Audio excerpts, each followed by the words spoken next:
the first time Penelope Hayes saw daylight beyond her family's ranch boundaries.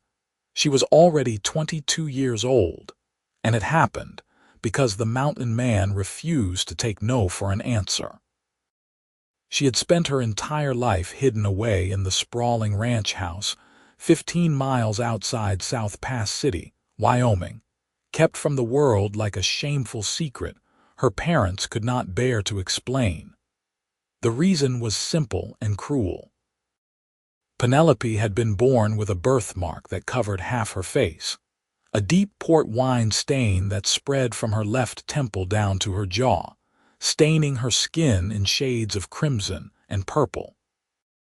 Her mother, Martha Hayes, had taken one look at her newborn daughter in 1856 and decided that such a mark meant the child was cursed, touched by the devil himself.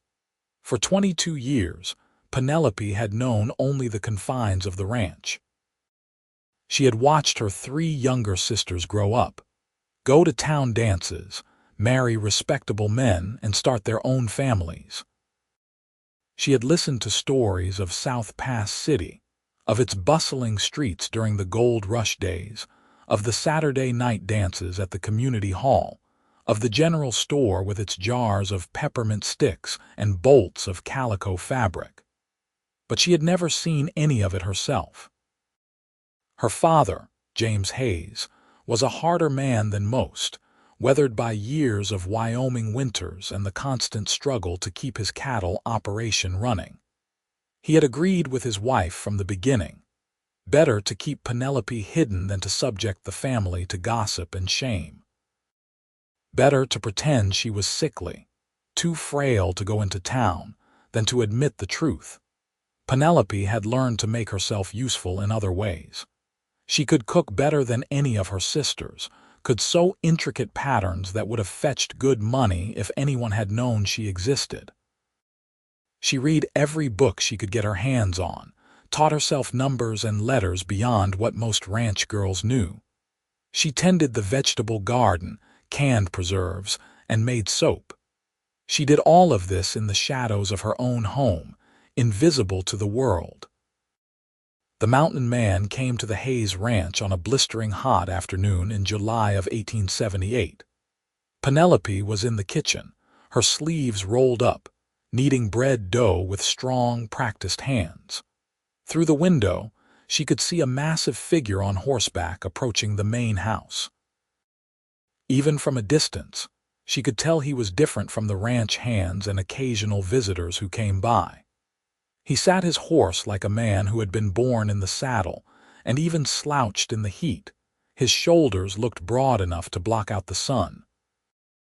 Her mother rushed into the kitchen, face pinched with worry. "Get upstairs, now, we have a visitor." Penelope wiped her flour-dusted hands on her apron, a familiar resignation settling over her. She had done this dance 1,000 times. Disappear, hide, pretend you don't exist.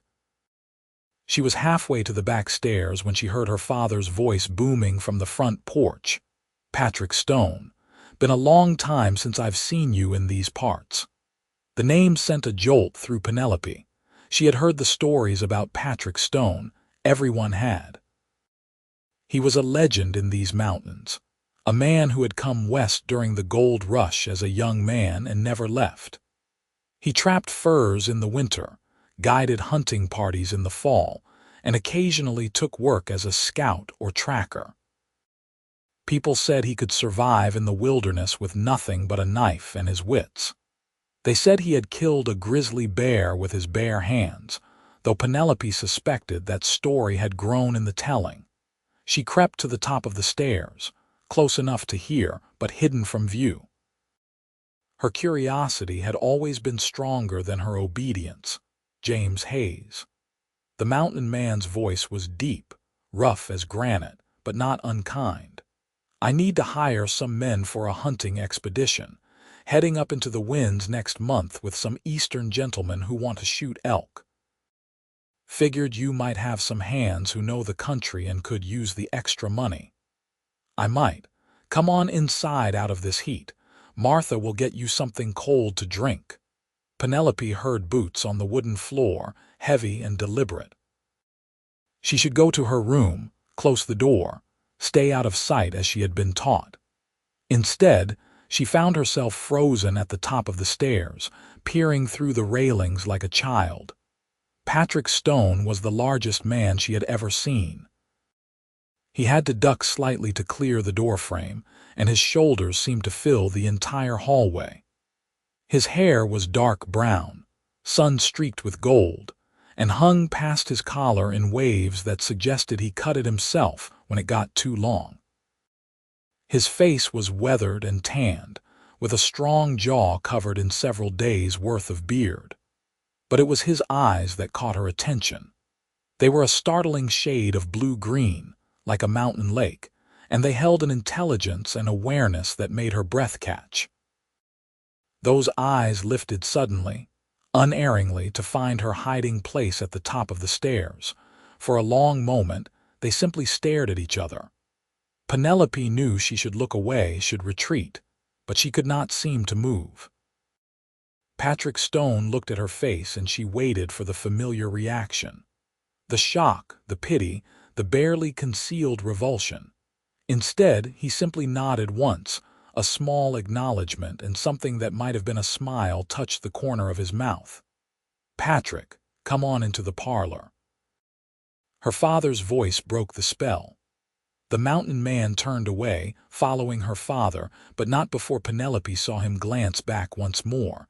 She fled to her room, heart pounding in a way that had nothing to do with fear. No one had ever looked at her like that before, like she was just a person.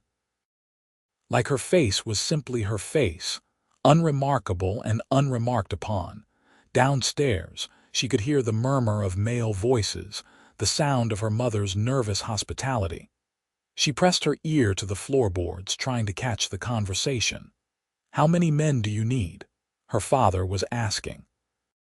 "3 or 4 who can handle themselves in rough country. These Eastern fellows have more money than sense, but they are paying well. 2 weeks in the mountains, maybe 3. I can spare Tom and Jesse, maybe young William if his shoulder has healed up from that roping accident. Appreciate it." There was a pause, and then Patrick's voice came again, casual but with an undertone that made Penelope stiffen. "Didn't know you had another daughter, James. Pretty girl at the top of the stairs there." The silence that followed was terrible. Penelope could imagine her mother's face going white, her father's jaw clenching the way it did when he was angry. "You didn't see anyone?" Her father's voice was flat, dangerous. "Pretty sure I did. Brown hair, light blue dress." "You're mistaken." Her mother's voice now shrill with panic. "Our daughters are all married and living in town with their husbands." Another pause, longer this time. When Patrick spoke again, his voice had cooled considerably. "My mistake, then. Must have been a trick of the light." But Penelope could hear what he did not say. He knew they were lying, and he did not approve. The conversation turned back to business matters, wages and timing and supplies needed. Penelope sat on her bedroom floor, back against the wall, feeling something crack open inside her chest. Someone had seen her. Someone had called her pretty. Someone had questioned why she was being hidden away. The mountain man left an hour later, and Penelope watched from her window as he mounted his horse with easy grace despite his size. He looked up at her window before he left, and she ducked back out of sight, face burning. That night at dinner, her father addressed her directly for the first time in months. "You were told to stay out of sight when we have visitors." "I was out of sight. I was upstairs. You were visible from the hallway. That man saw you. I am sorry." The words were automatic, hollow. "This cannot happen again, Penelope. People talk. They wonder. It is better if you simply do not exist to the outside world." Something in those words stung worse than usual. Perhaps it was knowing that someone had seen her and not reacted with horror. Perhaps it was the memory of those blue-green eyes looking at her like she mattered. "Yes, sir." But 2 weeks later, Patrick Stone came back to the ranch, and everything changed. Penelope was hanging laundry in the side yard, hidden from the main road by the house and the barn. It was early morning, and she had thought herself safe from observation. The sheets snapped in the breeze, and she was humming to herself, a rare moment of contentment. "You have a good voice." She spun around so fast, she nearly knocked over the laundry basket. Patrick Stone stood at the corner of the barn, leading his horse. He looked even larger in the clear morning light, his buckskin shirt stretching across shoulders corded with muscle. His hair was tied back with a leather cord, revealing the strong lines of his face. "I didn't mean to startle you." He stopped a respectful distance away, holding up one hand in a gesture of peace. "I am here to see your father about the hunting trip, but I wanted to talk to you first." Penelope's hand went automatically to her face, to the birthmark she had spent her whole life trying to hide. She turned her head, angling the unmarked side toward him. "You should not be talking to me." "Why not?" the simple question threw her. "Because my parents, they do not want me seen." "I noticed that." He took a step closer, and she fought the urge to retreat. "Been bothering me for 2 weeks now. A grown woman hidden away like a prisoner. There is no good reason for that." "There is a reason." She gestured helplessly at her face. "I am marked. Cursed." Patrick Stone stared at her for a long moment, and then he did something that shocked her to her core. He laughed. Not a cruel laugh, but genuine amusement. "Cursed? That is a birthmark, girl. My brother had one on his back shaped like a horse, made him real popular at swimming holes, but nobody thought he was cursed." Penelope blinked at him, unable to process what he was saying. He took another step closer, close enough now that she could see the lighter flecks of green in his eyes. "My name is Patrick Stone. Most people call me Stone. You are Penelope Hayes, and you have spent 22 years locked away because your parents care more about what the neighbors think than about their own daughter's happiness. You do not know that, don't I?" His voice was gentle now, but there was steel underneath. "When was the last time you went into town? When was the last time you danced at a social?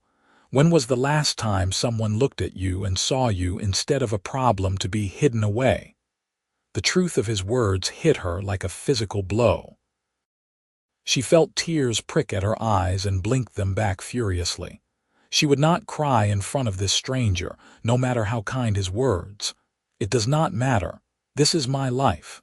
It doesn't have to be." He reached into his pocket and pulled out a folded piece of paper.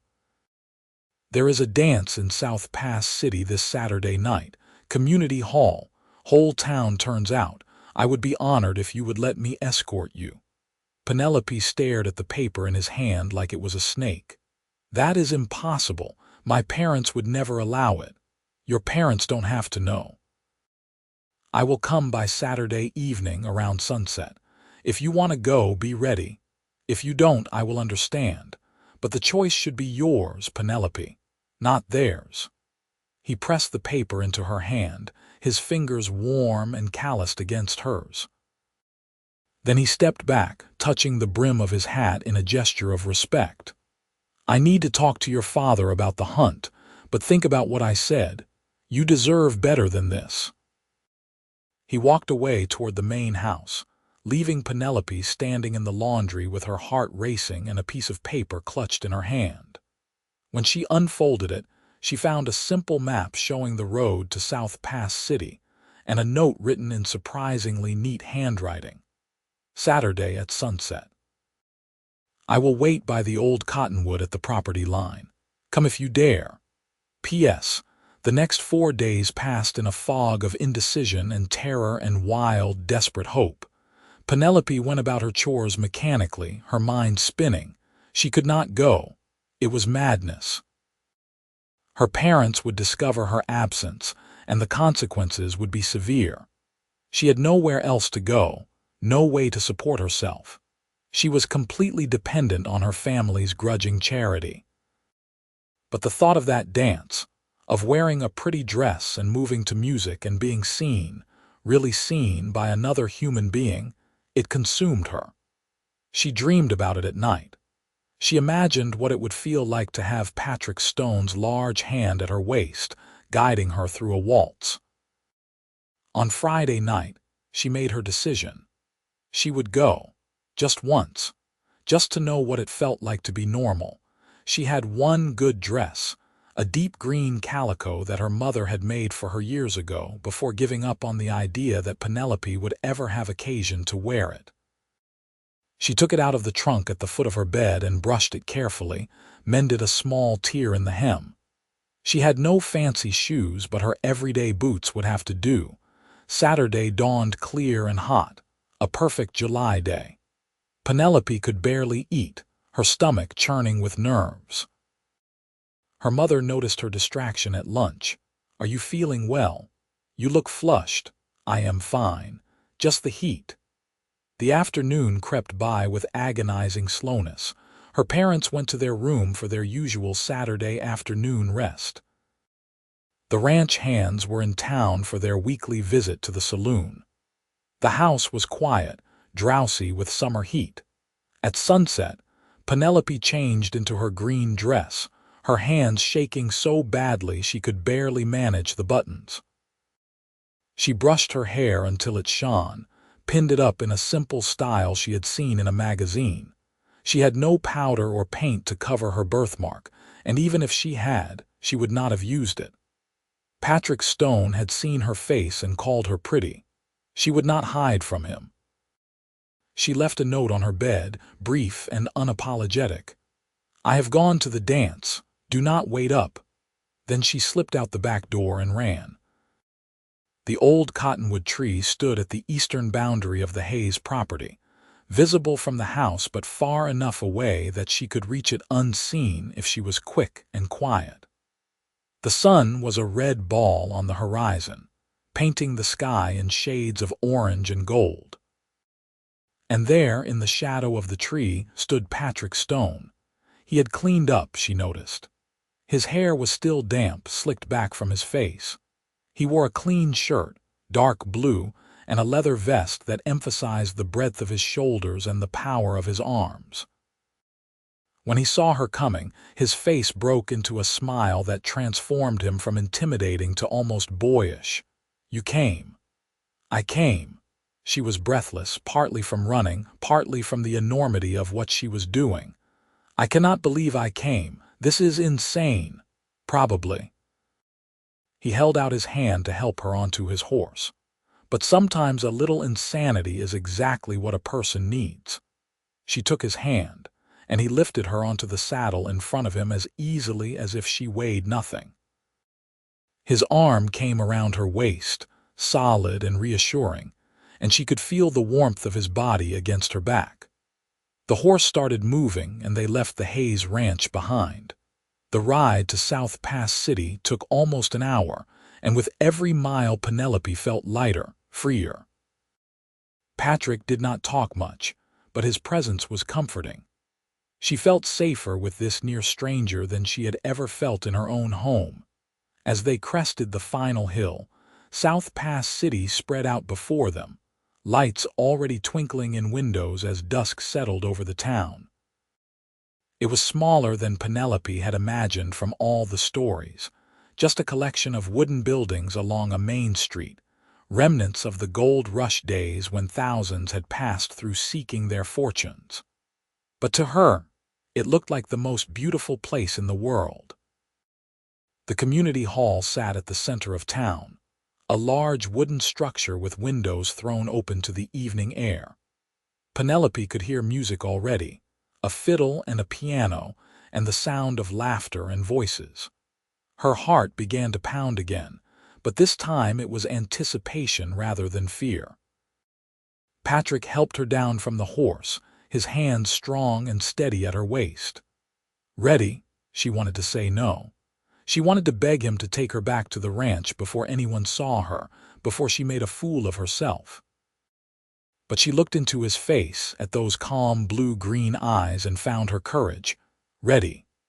They walked into the hall together, and every head in the room turned to look. Penelope had imagined this moment 1,000 times in her darkest nightmares. The stares, the whispers, the pointing fingers. And yes, people were staring. But Patrick Stone kept his hand firmly on the small of her back, and he walked her right into the center of that crowd like he was escorting a queen. "Evening, folks." His voice carried across the sudden quiet. "This is Miss Penelope Hayes. She is my guest tonight, and I expect you all to make her feel welcome." There was something in his tone, a note of challenge that dared anyone to object, and Patrick Stone was not a man anyone crossed lightly. He stood a head taller than most men in the room, and his reputation as someone who could handle himself in any situation was well known. An older woman with kind eyes was the first to break the tension. "Well, it is about time someone brought a new face to these dances. Welcome, dear. I am Mrs. Henderson. I run the general store. Nice to meet you, madam." The ice broken, others began to come forward, some openly curious about Penelope's face but none cruel. The mountain folk of Wyoming had seen stranger things than a birthmark, and Patrick Stone's obvious approval of her went a long way toward acceptance. When the music started up again, Patrick led her onto the dance floor. "I should warn you, I am not much of a dancer. Spent more time with bears than with ladies." Penelope laughed, surprised by the sound coming from her own throat. "I have never danced at all, so I will not notice." He took her hand in his, placed his other hand at her waist, and they began to move. He was actually a decent dancer, far better than his self-deprecation suggested. He moved with the same controlled grace he showed in everything else, and he held her firmly enough that she felt secure even when the steps got complicated. They danced 3 dances in a row, and Penelope felt like she was flying. The music filled her head, the movement filled her body, and Patrick Stone's eyes never left her face. Other couples swirled around them, but she barely noticed. Her entire world had narrowed to this moment, this man, this feeling of absolute freedom. When they finally paused to catch their breath, Patrick got them both cups of punch and led her to a quiet corner. "You are doing great, natural dancer. I feel like I am dreaming. Like I will wake up any moment back in my room. Not a dream." He touched her hand briefly, a fleeting contact that sent warmth racing up her arm. "This is real, you are real, and you have every right to be here, same as anyone else. Why are you doing this?" The question burst out of her before she could stop it. "You do not know me. You do not owe me anything. Why risk angering my father? Why bring me here?" Patrick was quiet for a moment, his eyes distant. When he spoke, his voice was low enough that only she could hear. "When I was about 15, traveling west with a wagon train, there was a girl. Name was Sarah. She had a twisted leg, born that way. Her family kept her in the wagon, hidden away, ashamed. She was my age, smart as a whip, and she wanted so badly to see the country we were passing through. To walk in the rivers we crossed, to climb the rocks, to just be part of things." He paused, his jaw tightening. "She died of fever somewhere in Nebraska. Never got to do any of the things she dreamed about, and I remember thinking, what a waste. What a terrible waste, to keep someone locked away from life because they were different." Penelope felt tears prick her eyes again. "I am sorry. Don't be sorry. Just live. That is what I learned from Sarah. Life is too short and too hard to waste a single moment of it hiding in the shadows." He turned to face her fully. "When I saw you on those stairs, and then heard your parents lie about your existence, it made me angry, angry enough to do something about it. Thank you." The words felt inadequate for what she was feeling, but they were all she had. They danced more, talked more, and with each passing hour Penelope felt herself relaxing into this new version of herself. The girl who could laugh and joke, who could meet people's eyes without shame, who could enjoy music and movement and simple human connection. She was discovering who she might have been all along if she had been given the chance. It was close to midnight when a commotion at the door made the music stutter to a halt. Penelope turned, and her blood ran cold. Her father stood in the doorway, face purple with rage. Her mother was behind him, weeping into a handkerchief. "Penelope Hayes, you get yourself out here right now." The entire hall had gone silent. Penelope felt Patrick stiffen beside her, felt his hand move to her back in a protective gesture. "Mr. Hayes." Patrick's voice was calm, but there was iron underneath. "Penelope is here as my guest. She is doing nothing wrong. She is my daughter, and she will do as I say." Her father's voice shook with fury. "I do not know what lies you told her to get her here, but this ends now." Penelope found her voice, though it shook. "He did not lie to me, father. I came because I wanted to. I wanted to see the town, to go to a dance, to live. Look at you." Her mother's voice was shrill. "Look at your face, exposed for everyone to see. You are shaming this family." The words hit like a slap. Penelope felt herself shrinking, felt the old shame creeping back. But then Patrick stepped forward, putting himself between her and her parents. When he spoke, his voice carried to every corner of the hall. "The only shame I see here is parents who hide their own child away like a dirty secret. Penelope has done nothing wrong. She was born with a mark on her face, nothing more. It does not make her cursed. It does not make her less, and anyone who treats her otherwise is a fool and a coward." "How dare you?"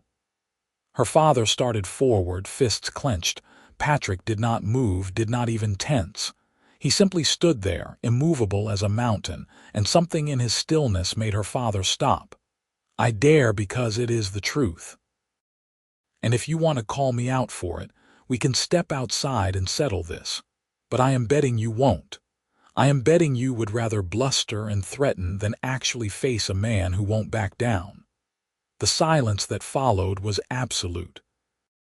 Penelope could hear her own heartbeat, could feel the tension in the air like a physical thing. Then Mrs. Henderson stepped forward, the kind older woman who had first welcomed Penelope. "James Hayes, you ought to be ashamed of yourself. I have lived in this town for 30 years, and I have seen a lot of things, but I have never seen a father treat his own child the way you have treated that girl. She is lovely, and she has been a perfect lady all evening. Now you can either stay and enjoy the dance like civilized people, or you can leave. But you will not come into my community hall and make a scene." Other voices joined hers, a murmur of agreement that grew louder. The tide had turned, and Penelope's father seemed to realize it. He looked around at the hostile faces, at the mountain man who stood ready to defend a girl he barely knew, and something in him deflated. "This is not over," he muttered, but he was already backing toward the door. Her mother followed, still crying, and then they were gone. Penelope stood in the middle of the hall, shaking from head to toe. She had just defied her parents in front of the entire town. She had just burned every bridge back to her old life, and she had no idea what came next. Patrick's arm came around her shoulders, solid and warm. "You are okay. I have got you. I cannot go back there." The realization was hitting her in waves. "They will never forgive me for this. I cannot go home." "Then don't." He turned her to face him, his eyes serious. "I have a cabin up in the mountains about a day's ride from here. It is not fancy, but it is warm and dry and safe. You can stay there for as long as you need to, until you figure out what you want to do. I cannot impose on you like that. It is not an imposition. I am offering." He hesitated, then added, "I care about what happens to you, Penelope. I know we just met, but I cannot stand the thought of you going back to that ranch, back to being hidden away. Please, let me help you." She looked into his face at the genuine concern there and felt something shift in her chest. This man had given her freedom, had defended her in front of the whole town, and now he was offering her sanctuary. She barely knew him, but she trusted him more than she had ever trusted her own family. "Yes, thank you, I will go with you." The relief on his face was palpable. "Good, that is good."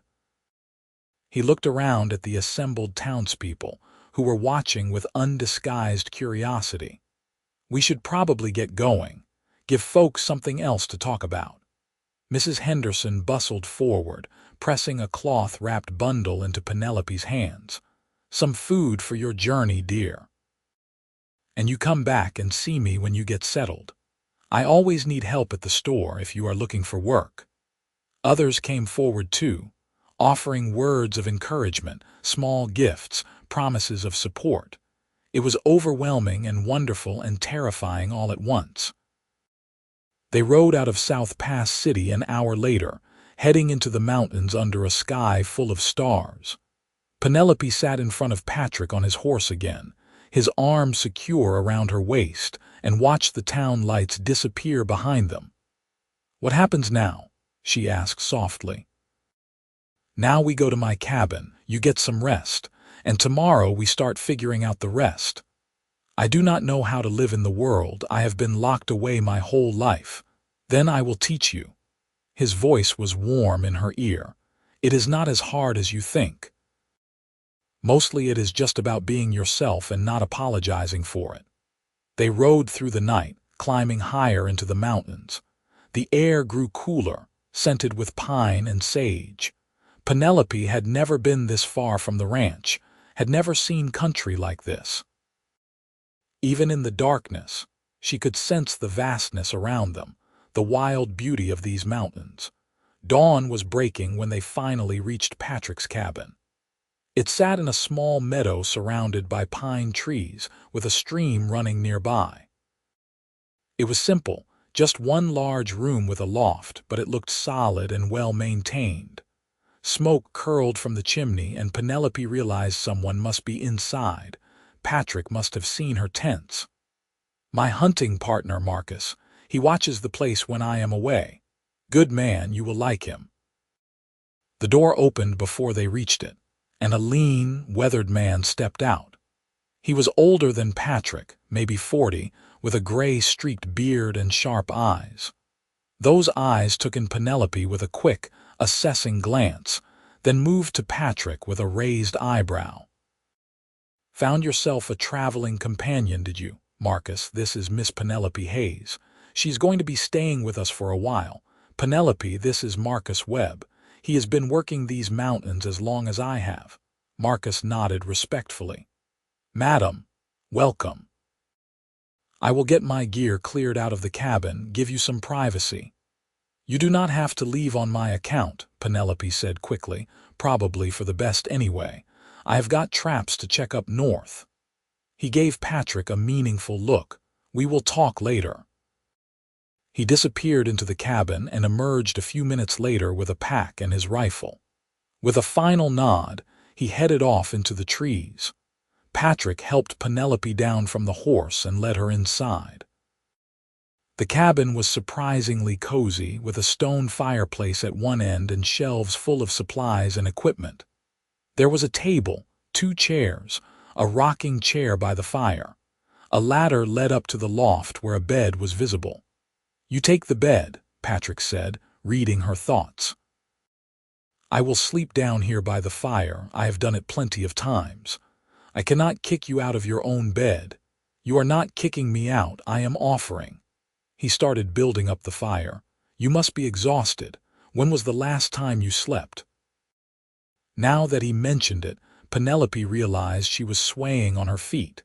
The past 24 hours had been the most emotionally intense of her life, and her body was finally catching up with her. "I could rest for a bit. Go on up. I will put together some breakfast when you wake up." The loft was small but comfortable, with the bed piled high with furs and blankets. Penelope took off her boots and lay down fully clothed, too tired to manage anything else. Through the small window, she could see the sun rising over the mountains, painting the sky in shades of pink and gold. She had done it. She had escaped. She had gone to a dance, had stood up to her parents, and now she was here in a mountain man's cabin, starting a completely new life. She should have been terrified. Instead, she felt peaceful for the first time she could remember. When she woke, the sun was high in the sky and the smell of cooking meat filled the cabin. She climbed down the ladder to find Patrick at the fireplace, tending a pan of bacon and eggs. "Good morning, or I guess good afternoon." He smiled at her, and she felt her heart do a strange little flip. In the daylight streaming through the windows, he looked even more imposing, all broad shoulders and muscled forearms. His hair had come loose from its tie and fell around his face in waves. "Hope you are hungry." They ate together at the small table, and Penelope found herself relaxing into the comfortable silence. Patrick did not seem to need constant conversation, which suited her fine. She was still processing everything that had happened. After breakfast, he took her outside and showed her around. There was a lean-to for the horse, a smokehouse, a small root cellar. The stream was cold and clear, perfect for drinking and washing. The meadow was full of wildflowers, and the mountains rose up around them on all sides, majestic and eternal. "It is beautiful here," Penelope said softly. "I have always thought so. That is why I built my cabin here. I can go weeks without seeing another soul just the way I like it." She looked at him curiously. "You prefer being alone most of the time. People can be complicated, mountains are simple." He paused. "But I am glad you are here." "I don't mind your company." It was a simple statement, but it warmed her through. They spent the rest of the day in easy companionship. Patrick showed her how to fish in the stream, and she caught her first trout, laughing at her own clumsiness with the line. He taught her to identify different plants, which ones were edible and which to avoid.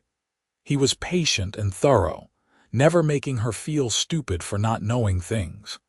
As the sun began to set, they sat on the cabin steps watching the light change across the mountains.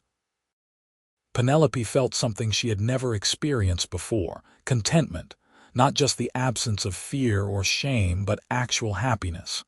"What will you do?" Patrick asked eventually. "You cannot hide up here forever. You need to build a real life." "I know. Mrs. Henderson offered me work at her store. Maybe I could take her up on that, find a room to rent in town." "That is a good idea. You would be good at store work. You are smart and quick and good with people," she laughed. "You do not know that. You have barely seen me with people."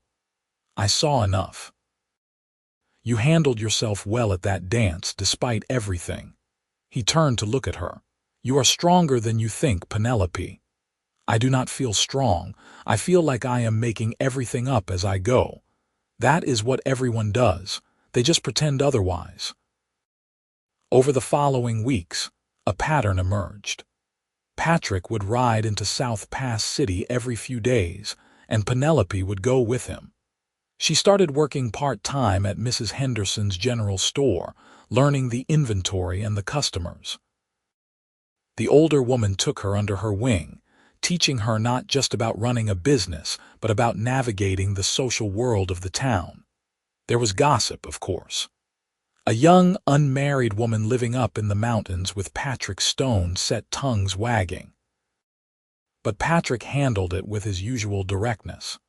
When someone made a crude comment in the saloon, he had quietly but firmly set them straight. Penelope was under his protection, and she was to be treated with respect. End of discussion. Penelope found herself looking forward to those trips to town, not just for the work but for the time with Patrick. They would ride together in the early morning, talking or sitting in comfortable silence.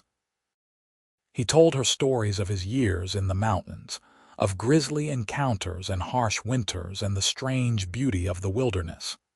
She told him about her years of isolation, the books she had read, the dreams she had nurtured in secret. She was falling in love with him. The realization came slowly, like dawn breaking over the mountains. It was in the way her heart lifted when she heard his footsteps outside the cabin, the way she felt safest when he was near. The way she noticed little things about him. The way he hummed while he worked, the gentleness of his hands when he handled injured animals, the rare but brilliant smile that transformed his weathered face. She tried to hide it, terrified of ruining the friendship they had built. Patrick had never indicated he saw her as anything more than someone he was helping. He was respectful to a fault, always giving her privacy, never presuming anything. But sometimes she would catch him watching her with an expression she could not quite read, a kind of longing mixed with something that looked like fear. And she would wonder if maybe, just maybe, he felt something too. The turning point came in late September, when the aspens began turning gold and the air carried the first hint of winter. There was a harvest dance scheduled in South Pass City, bigger than the usual Saturday night gatherings. Patrick had been preparing for his hunting expedition, getting ready to leave for 3 weeks with his eastern clients. "I will be gone before the dance," he told her one evening. "But you should go. You have made friends in town. You do not need me anymore." The words stung more than they should have. "Of course, you have work to do." He looked at her then, really looked at her, and something in his expression made her breath catch. "Penelope, I need to tell you something before I go." "What is it?" He stood, paced to the window, his shoulders tense. When he spoke, his voice was rough. "These past 2 months with you, they have been the best months of my life. I have spent years alone in these mountains, convinced that was how I wanted it. But having you here, it has changed everything." Her heart was pounding. "Patrick, let me finish." He turned to face her. "I am not good at this. I'm not good at pretty words or proper courting, but I care about you, Penelope, more than I have ever cared about anyone. And if you would have me when I get back from this hunt, I would like to court you properly. Take you to dances, let the whole town see us together. Show you off, because you are the most remarkable woman I have ever met." Tears were streaming down Penelope's face before she even realized she was crying. "You want to court me, if you will have me. I know I am rough around the edges. I know I spend too much time in the wilderness and I am not refined like town men. But I would treat you right, Penelope. I would never hide you away. I would be proud to have you by my side." She crossed the room to him, stood on her toes, and kissed him. It was her first kiss, clumsy and awkward and perfect. He froze for a moment, then his arms came around her, gentle despite their strength, and he kissed her back with a tenderness that made her soul sing. When they finally broke apart, both breathing hard, Patrick rested his forehead against hers. "I will take that as a yes. Yes, yes, I will let you court me. I would be honored." He left the next morning for his hunting expedition, and Penelope felt his absence like a physical ache. She threw herself into work at the store, saving her wages and making plans. When Patrick returned, she wanted to have her own place in town, to be independent so that their courtship could be proper. Mrs. Henderson, no fool, saw what was happening and approved. "That Patrick Stone is a good man. Rough but good. He will take care of you." "I am learning to take care of myself," Penelope said, but she was smiling. The harvest dance came, and Penelope went, wearing a new dress she had bought with her own money. It was deep blue, and Mrs. Henderson had helped her style her hair in an elaborate updo. She danced with several of the town's young men, all respectful and pleasant, but she missed Patrick. She missed his quiet strength, his steady presence. She counted the days until he would return. He came back 3 weeks later, trail-worn and tired but grinning when he saw her waiting in front of the store. He slid off his horse and swept her into his arms right there on the main street, spinning her around while she laughed. "Missed you," he said simply. "I missed you too." That evening, cleaned up and rested, he took her to dinner at the town's small restaurant. It was the first real courting date of Penelope's life, and she felt giddy with happiness. They talked about everything and nothing, and several times she caught other diners watching them with approving smiles. After dinner, they walked through town as the sun set, and Patrick took her hand. His palm was rough with calluses, but his touch was gentle. "I have been thinking while I was gone, about the future, about what I want." "What do you want?" "You. A life with you. I know it is fast, but when you spend 3 weeks alone in the mountains with nothing but your thoughts, things get clear real quick." He stopped walking, turned to face her. "I am not asking yet. I want to court you proper, let you be sure. But I want you to know where my head is at. I am serious about this. About you." "I am serious too," she whispered. He kissed her then, right there on the street, and Penelope did not care who saw. Let the whole town know. Let the whole world know. She was in love with Patrick Stone, and she was not hiding anymore. The courtship that followed was the happiest time of Penelope's life. Patrick came to town every Saturday, and they would attend the dances together. He was surprisingly good about following social conventions, always respectful, always proper in public. But in private moments, stolen kisses behind the general store or walking along the creek, his passion matched hers. He taught her to ride properly, and they would go on long trips into the mountains, always chaperoned by Marcus, who had warmed to Penelope considerably. He showed her hidden valleys and mountain lakes, places few people ever saw. She showed him the books she loved, reading aloud by firelight, introducing him to stories and ideas he had never encountered. They were an unlikely pair, the mountain man and the hidden girl. But they fit together perfectly. Two people who had both spent years on the outside looking in, finding each other and building something new. Winter came early that year, with heavy snows in November. Patrick moved into town for the season, taking a room at the boarding house. It was the respectable thing to do, but Penelope could tell he chafed at being away from his mountains. Still, he never complained. He took work helping at the livery stable and worked on repairing tack and equipment for the coming spring.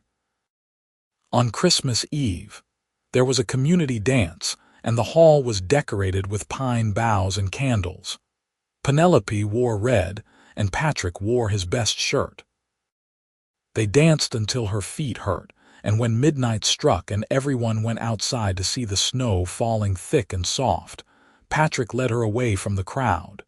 They stood under an old oak tree, and he took both her hands in his. "Penelope Hayes, I have something to ask you." Her heart began to race. "Yes, I am not a rich man. I can provide for you, but I cannot give you fancy things or a big house in town. What I can give you is a life in these mountains, a partnership, and a promise that I will spend every day for the rest of my life showing you how much I love you." He dropped to one knee in the snow. "Will you marry me?" She was crying again, happy tears that froze on her cheeks. "Yes, oh yes, Patrick, yes." He stood and kissed her, and in the background she could hear cheering. They had an audience, it seemed, but she did not care. Let them watch. Let them see that the girl who had been hidden away had found love, had found someone who wanted to show her off to the world. They were married in February, in a simple ceremony at the church in South Pass City. The whole town turned out. Even Mrs. Henderson closed the store for the day. Penelope wore white, and she walked down the aisle with her head high, her birthmark visible for all to see. Patrick stood at the altar in a new suit, his hair neatly trimmed for once, and the look on his face when he saw her made her feel like the most beautiful woman in the world. Her parents did not attend. Penelope had sent them an invitation, more as a formality than with any real hope they would come. They had not responded, and she found she did not care as much as she thought she would. She had made her own family now, from the townspeople who had welcomed her and the man who loved her without reservation.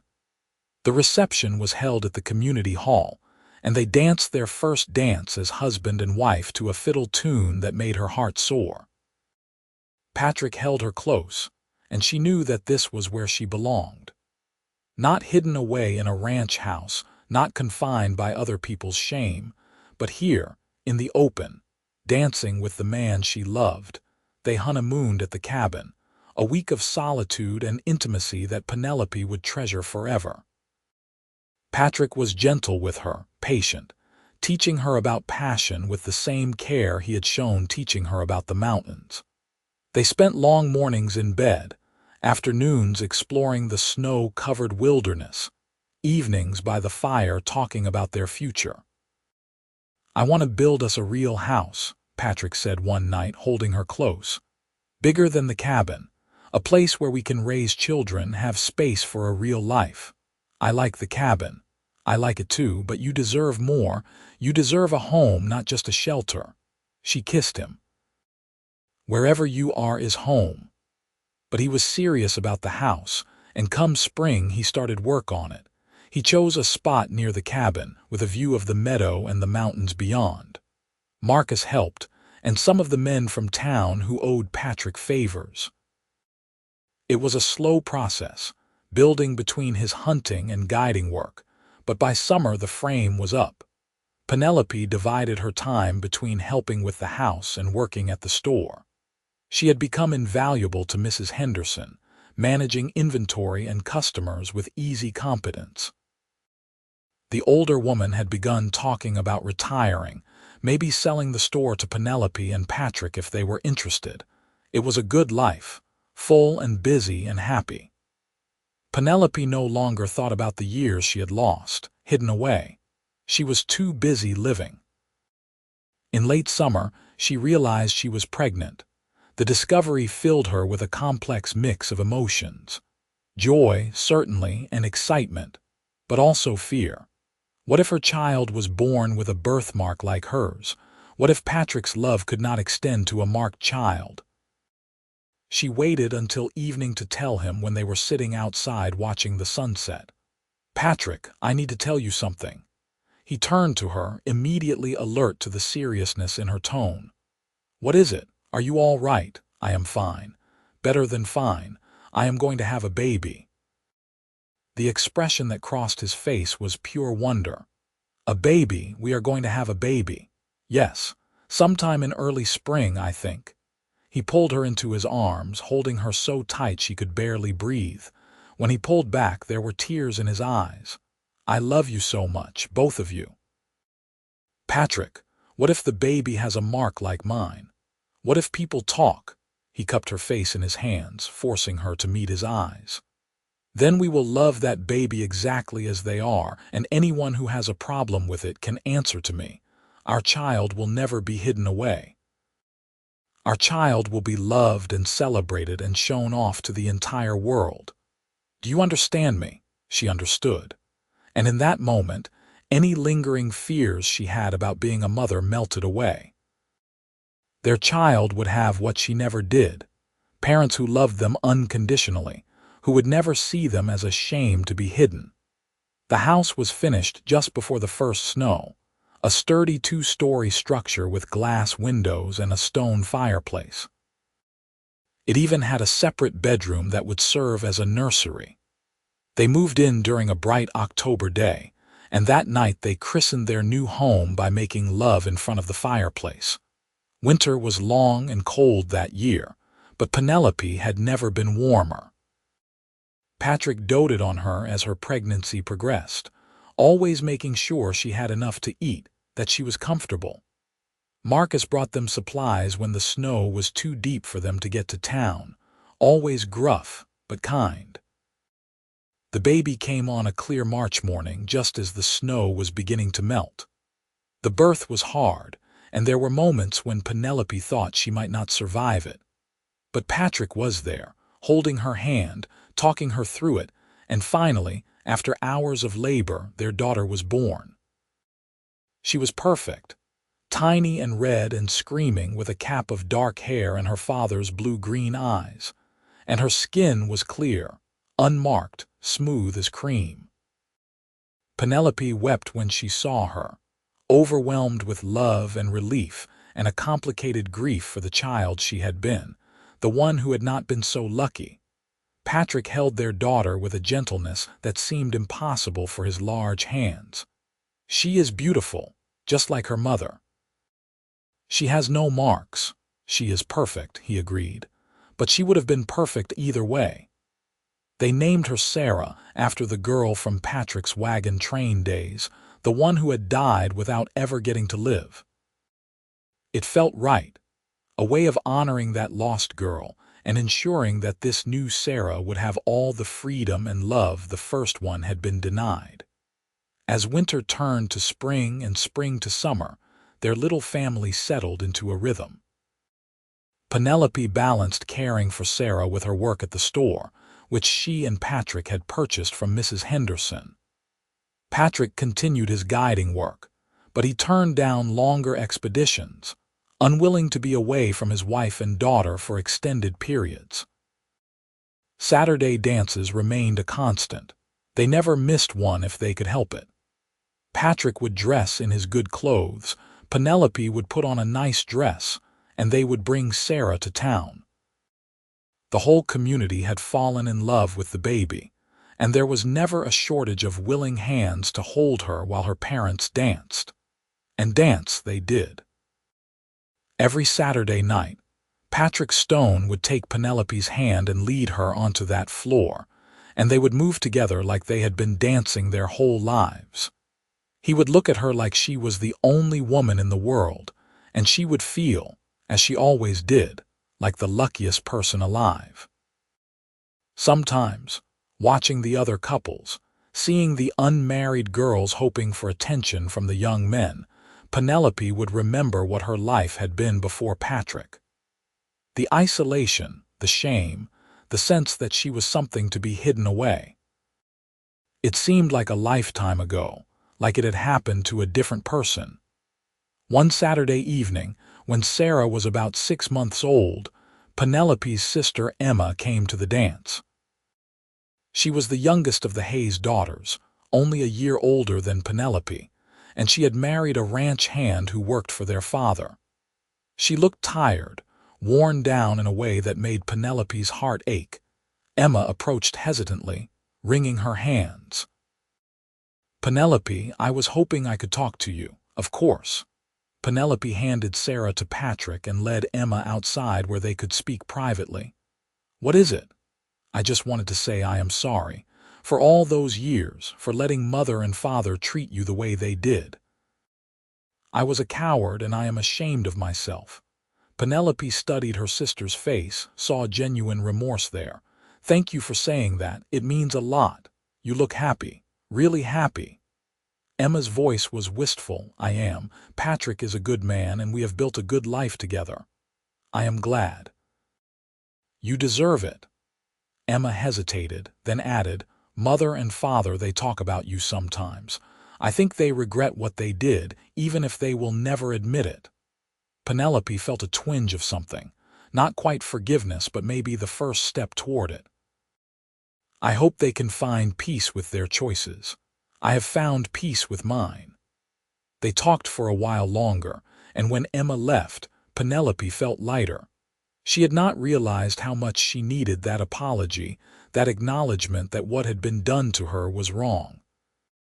Patrick was waiting inside with Sarah, and when he saw her face, he knew something had shifted. "You all right?" "Better than all right." "Dance with me." They danced, their daughter sleeping peacefully in Mrs. Henderson's arms, and Penelope thought about how far she had come. From the hidden girl to the woman who was shown off at every town dance, from shame to pride, from isolation to love. The years passed in a blur of happiness. Sarah grew into a bright, curious toddler and then a precocious child. Penelope and Patrick had 2 more children, a son they named James and another daughter, Elizabeth. The house that Patrick had built expanded with each addition until it was a sprawling, comfortable home filled with laughter and love. The store prospered under their management, becoming a gathering place for the community. Penelope proved to have a head for business, and she expanded their inventory to include items ordered from back east, things the mining town had never seen before. Patrick scaled back his wilderness work as the children grew, preferring to stay close to home. But he would still take the older children on camping trips, teaching them about the mountains the way he had taught Penelope. Sarah, especially, took to the wilderness like she had been born to it. They never missed a Saturday dance if they could help it. It became a tradition, a touchstone of their relationship. No matter how busy life got, they always made time for that. Patrick would take Penelope's hand, and they would dance, and she would remember that first night when he had given her the courage to step into the light. Sometimes people would ask Penelope about her past, about the years she spent hidden away. She was honest about it, neither making excuses for her parents nor dwelling on the pain. It was part of her story, but it did not define her. What defined her was what came after, the courage to leave, the love she found, the life she built. When Sarah turned 16, a beautiful young woman with her father's eyes and her mother's determination, she came to Penelope with a question. "Mama, I have been wondering something. Why did grandmother and grandfather keep you hidden all those years?" Penelope and Patrick exchanged a look. They had always been honest with their children, had never hidden Penelope's birthmark or the story behind it. Because they were afraid of what people would think, afraid of being judged. They let that fear control them, and in the process, they hurt me very badly. That is so sad. Sarah touched her mother's face, tracing the faded mark that had lightened over the years but never completely disappeared. "You are so beautiful. How could they not see that? Beauty is not just about what you look like, sweetheart. It is about who you are inside. Your grandparents could not see past my face to the person I was, but your father could, and that made all the difference." Patrick, listening from across the room, smiled. "Best decision I ever made, bringing your mother to that dance." "Tell the story again," Elizabeth begged. She never tired of hearing about how her parents met. So Penelope told it, as she had 100 times before. The story of the mountain man who saw a girl on a staircase and decided she deserved better. The story of a first dance and a defiant stand, and a ride into the mountains that changed everything. The story of how love could transform shame into pride, isolation into belonging. Her children listened, rapt, even though they had heard it all before. And when she was done, Sarah said, "I want to find someone who loves me like Papa loves you." "You will," Penelope assured her. "When you stop hiding who you are and let yourself be seen, love has a way of finding you." It was true. She had lived it. And every Saturday night, when she danced with Patrick in the town hall with their friends and neighbors watching, she was living proof that some secrets are meant to be revealed, some shame is meant to be shattered, and some mountain men are meant to show off the women they love to the entire world. On their 20th wedding anniversary, Patrick surprised Penelope by organizing a special dance in their honor. The entire town turned out, and there were speeches and toasts, and a cake that Mrs. Henderson's daughter had baked. But the best moment came when Patrick took Penelope's hand and led her onto the floor for the first dance. The fiddler played the same tune he had played at their wedding, and as they moved together, Penelope felt tears prick her eyes. 20 years. 20 years of love and partnership and building a life together. 20 years of being seen and celebrated and cherished. "What are you thinking?" Patrick murmured, pulling her closer. "I am thinking about how lucky I am. How different my life could have been if you had not come to the ranch that day. I am the lucky one. You gave me a reason to come down from the mountains to be part of the world again. You gave me a family, a purpose, a life worth living. We gave that to each other." They danced, and around them their children danced, and their friends, and the whole community that had become their family. And Penelope thought about the girl she had been, hidden away and ashamed, and the woman she had become, loved and proud and free. The years continued to roll by, bringing changes and challenges as all years do. The children grew up and started their own families. Sarah married a young surveyor who worked for the railroad, a kind man who looked at her the way Patrick looked at Penelope. James took over the store, expanding it into a full mercantile. Elizabeth became a teacher, educating the next generation of South Pass City children. Patrick's hair turned gray and his movements slowed slightly, but he remained strong and vital. He still took long walks in the mountains, though now Penelope usually went with him. They would hike to their favorite spots, the places he had first shown her during their courtship, and they would sit together in comfortable silence, watching the sun set over the peaks. Penelope's birthmark faded to a pale shadow of what it had been, and the few wrinkles she developed made it even less noticeable. But she never forgot what it had meant, what it had cost her. And she made sure that anyone in South Pass City who felt different or outcast or ashamed knew that they had a place at her table, a friend in her. The Saturday dances continued, though Penelope and Patrick did not dance as long or as vigorously as they once had. But they never missed one. It was their ritual, their reminder of where they had started and how far they had come. On their 40th anniversary, their children and grandchildren threw them another party at the community hall. The hall was packed with people, multiple generations who had been touched by Penelope and Patrick's story. There were speeches about courage and love and the power of seeing people for who they really are. When it came time for the anniversary couple to dance, Patrick stood with some difficulty. His joints ached these days, and his back was not what it used to be. But he held out his hand to Penelope with the same look he had given her on that first night 40 years ago. "May I have this dance, Mrs. Stone? Always, Mr. Stone." They moved slowly now, but the grace was still there, the connection that had never faded. Their grandchildren watched with wide eyes, and Penelope heard one of them whisper, "I want to love someone like that when I grow up." That, she thought, was the greatest legacy she could leave.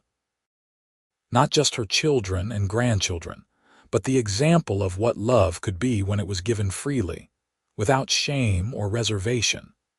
As the evening wound down and people began to drift home, Penelope and Patrick sat on the steps of the community hall, watching the stars come out. The Wyoming sky was vast and clear, full of possibilities. "You ever regret it?" Patrick asked. "Leaving your family, coming with me into the unknown," Penelope laughed. "Not for a single second. You gave me my life, Patrick. The real one, not the half-life I was living before. You gave me mine, too. I was just existing before you, going through the motions. You made me want to be part of the world again." They sat in silence for a while, holding hands the way they had for 40 years. Finally, Penelope said, "Thank you for showing me off at every town dance. For making sure I was never hidden again.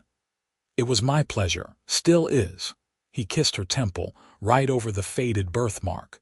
"You are the most beautiful woman I have ever known, Penelope Stone, inside and out." They sat there until the moon rose. Two people who had found each other against all odds and built something extraordinary together. A love story for the ages, born in shame and fear, but forged into something bright and unbreakable. And every Saturday for the rest of their lives, they would go to the town dance. Patrick would take Penelope's hand, and they would move across that familiar floor, and everyone who saw them would know that they were witnessing something special. A love that had overcome prejudice and shame. A partnership built on mutual respect and admiration, and a testament to the truth that everyone deserves to be seen, to be celebrated, to be loved exactly as they are. The mountain man and the hidden girl. The man who refused to let her be a secret and the woman who learned to walk in the light. Together, they had created something beautiful. Together, they had shown an entire town what real love looked like. And when they were very old, when Patrick's hair was white and Penelope's hands were gnarled with age, they still danced.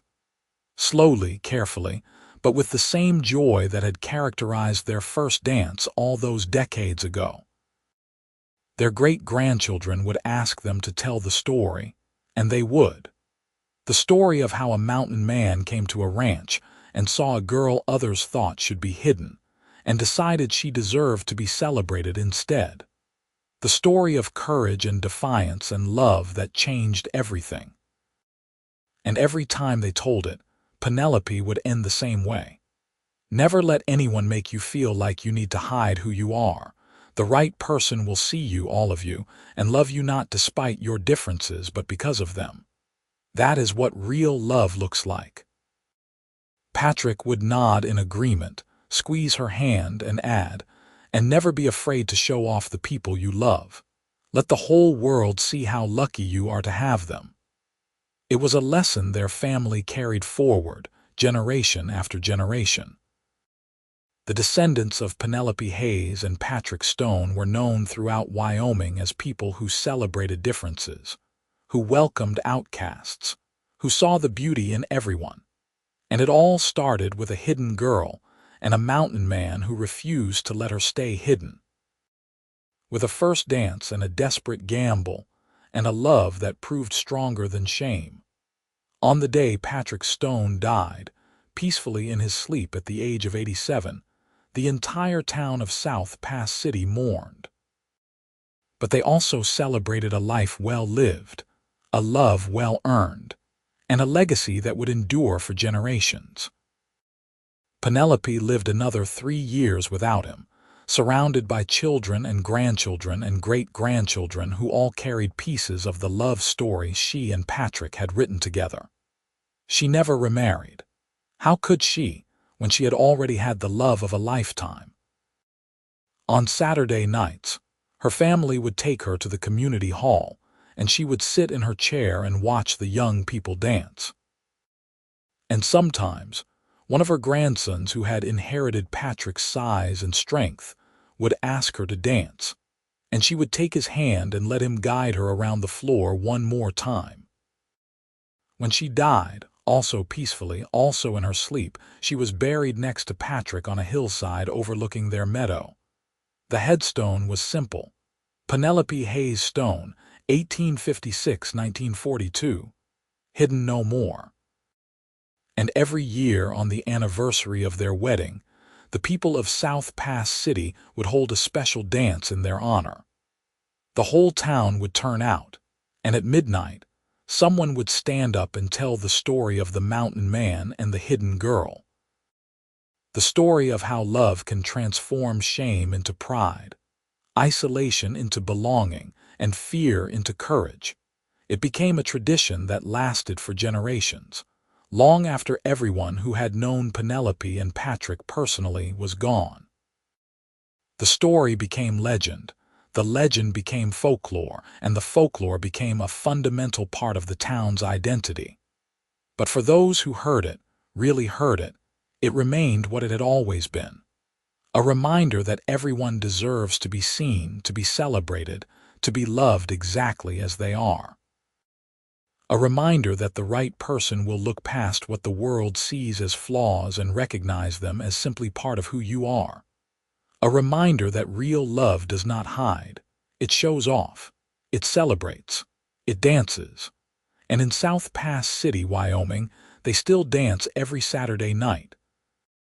Couples young and old, marked and unmarked, different and similar, all moving together to music that has been playing for over a century. They dance in honor of Penelope and Patrick, in honor of courage and love and the refusal to be ashamed. They dance because a mountain man once saw a hidden girl and decided she deserved better. And in doing so, he changed not just her life, but the lives of everyone who heard their story. They dance because some love stories are too powerful to be forgotten, too important to be hidden away. They dance because Penelope Hayes Stone, The girl who was kept like a shameful secret became the woman who was shown off at every town dance. And in that transformation, she taught generations of people that the only shame is in hiding who you are, and the greatest love is the kind that wants the whole world to see how lucky it is to have you. The story of Penelope and Patrick Stone became more than just their story. It became a beacon for anyone who had ever felt less than, anyone who had ever been told to hide, anyone who had ever been made to feel ashamed of who they were. It became proof that one person seeing you, really seeing you, can change everything.